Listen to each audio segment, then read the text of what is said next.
Nang makita ni Jesus ang napakaraming tao, umakyat siya sa bundok at naupo roon. Lumapit sa kanya ang mga tagasunod niya at nagsimula siyang mangaral. Sinabi niya, "Mapalad ang mga taong inaaming nagkulang sila sa Diyos, dahil makakasama sila sa kaharian ng Diyos. Mapalad ang mga naghihinagpis, dahil aaliwin sila ng Diyos. Mapalad ang mga mapagpakumbaba, dahil mamanahin nila ang mundo. Mapalad ang mga taong ang hangad ay matupad ang kalooban ng Diyos, dahil tutulungan sila ng Diyos na matupad iyon. Mapalad ang mga maawain, dahil kaaawaan din sila ng Diyos. Mapalad ang mga taong may malinis na puso, dahil makikita nila ang Diyos. Mapalad ang mga taong nagtataguyod ng kapayapaan, dahil tatawagin silang mga anak ng Diyos. Mapalad ang mga dumaranas ng pag-uusig dahil sa pagsunod nila sa kalooban ng Diyos, dahil makakasama sila sa kaharian ng Diyos. Mapalad kayo kung dahil sa pagsunod ninyo sa akin ay iniinsulto kayo, inuusig at pinaparatangan ng masama. Ganoon din ang ginawa nila sa mga propeta noong una. Kaya magalak kayo dahil malaki ang gantimpala ninyo sa langit." Ang asin at ilaw. Kayong mga tagasunod ko ang nagsisilbing asin sa mundo. Ngunit kung mag-iba ang lasa ng asin, wala nang magagawa para ibalik ang lasa nito. Wala na itong pakinabang kaya itinatapon na lang at tinatapak-tapakan ng mga tao. Kayo ang nagsisilbing ilaw sa mundo.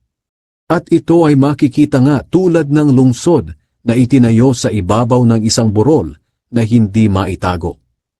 Walang taong nagsindi ng ilaw at pagkatapos ay tatakpan ng takalan.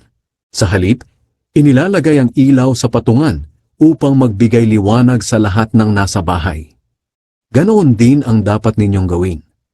Pagliwanagin ninyo ang inyong ilaw sa mga tao, upang makita nila ang mabubuting gawa ninyo at pupurihin nila ang inyong amang nasa langit. Ang turo tungkol sa kautusan. Huwag ninyong isipin na naparito ako upang ipawalang saysayang kautusan ni Moises at ang isinulat ng mga propeta. Naparito ako upang tuparin ang mga ito. Sinasabi ko sa inyo ang totoo. Hanggat may langit at may lupa, kahit ang kaliit-liitang bahagi ng kautusan ay hindi mawawala ng kabuluhan hanggat hindi natutupad ang lahat.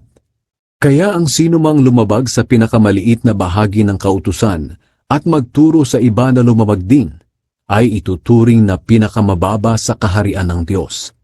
Ngunit ang sinumang sumusunod sa kautusan at nagtuturo sa iba na sumunod din, ay ituturing na dakila sa kaharian ng Diyos. Kaya tandaan ninyo, kung hindi ninyo mahihigitan ang pagsunod ng mga tagapagturo ng kautusan at ng mga Pariseyo sa kalooban ng Diyos, hindi kayo makakapasok sa kaharian ng Diyos. Ang turo tungkol sa galit. Sinabi pa ni Jesus, "Narinig ninyo na sinabi noong una sa ating mga ninuno, huwag kayong papatay, dahil ang sinumang pumatay ay parurusahan. Ngunit sinasabi ko sa inyo na ang may galit sa kanyang kapatid ay parurusahan din. At ang humamak sa kanyang kapatid at magsabi sa kanya, wala kang silbi, ay dadalhin sa mataas na hukuman. At ang sinumang magsabi ng ulol ka sa kanyang kapatid ay mapupunta sa apoy ng impyerno. Kaya kung nasa altar ka at nag-aalay ng iyong handog sa Diyos, at maalala mong may hinanakit sa iyo ang iyong kapatid, iwanan mo muna ang handog mo sa harap ng altar. Makipagkasundo ka muna sa iyong kapatid at saka ka bumalik at maghandog sa Diyos.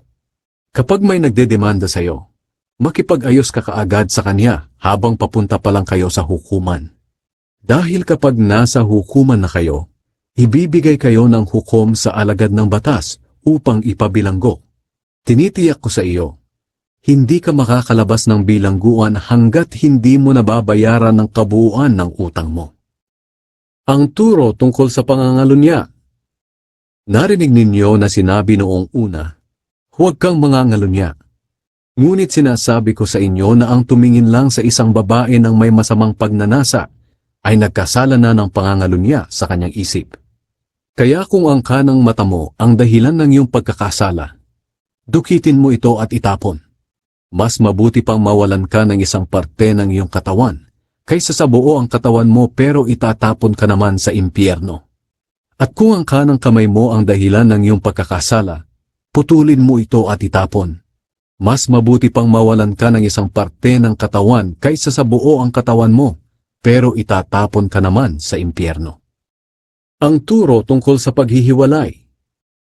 Sinabi rin noong una, kung nais ng isang lalaki na hiwalayan ang kanyang asawa, kinakailangang bigyan niya ito ng kasulatan ng paghihiwalay. Ngunit sinasabi ko sa inyo na kapag hiniwalayan ng lalaki ang kanyang asawa sa anumang dahilan, maliban sa sexual na imoralidad, siya na rin ang nagtulak sa kanyang asawa na mangalunya kapag nag-asawa itong muli. At ang sino mang mag-asawa ng babaeng hiniwalayan ay nagkasala rin ng pangangalunya. Ang turo tungkol sa panunumpa. Narinig din ninyo na sinabi noong una sa ating mga ninuno, kapag ang tao ay nangako at nanumpa pa sa pangalan ng Panginoon, kailangang tuparin niya ito. Ngunit sinasabi ko sa inyo na kung mangangako kayo, huwag kayong susumpa. Huwag ninyong sasabihin, saksi ko ang langit, dahil naroon ang trono ng Diyos, o saksi ko ang lupa, dahil ito ang tuntungan ng kaniyang paa.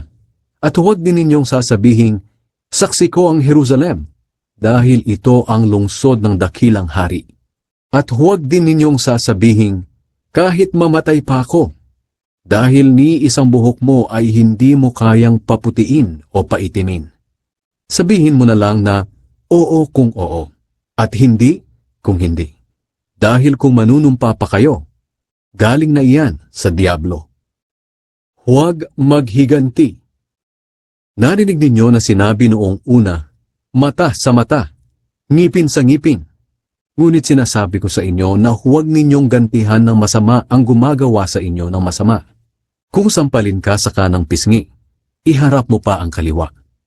Kung ihabla ka ng sinuman at kunin ang iyong damit, ibigay mo na rin pati ang iyong balabal. Kung sa pilitang ipapasan sa iyo ng isang sundalo ang dala niya ng 1 kilometro, dalihin mo ito ng 2 kilometro. Bigyan mo ang nanghihingi sa iyo, at huwag mong tanggihan ang nanghihiram sa iyo. Mahalin ninyo ang inyong kaaway. Narinig ninyo na sinabi noong una, mahalin mo ang iyong kaibigan, at kapuutan mo ang iyong kaaway. Ngunit sinasabi ko sa inyo na mahalin ninyo ang inyong mga kaaway, at ipanalangin ninyo ang mga umuusig sa inyo. Kung gagawin ninyo ito, magiging tunay na anak kayo ng inyong amang nasa langit. Sapagkat hindi lang sa mabubuting tao niya pinapasikat ang araw, kundi pati na rin sa masasama. At hindi lang ang matutuwid ang binibigyan niya ng ulan, kundi pati na rin ang mga hindi matuwid. Kung ang mamahalin lang ninyo ay ang mga nagmamahal sa inyo, anong gantimpala ang matatanggap ninyo mula sa Diyos? Hindi ba't ginagawa rin iyan ng mga maniningil ng buwis na itinuturing na masasama? At kung ang binabati lang ninyo ay ang mga kaibigan ninyo, ano ang ginawa ninyo na nakakahigit sa iba? Hindi ba't ginagawa rin iyan ng mga taong hindi kumikilala sa Diyos? Kaya dapat kayong maging ganap, tulad ng inyong amang nasa langit.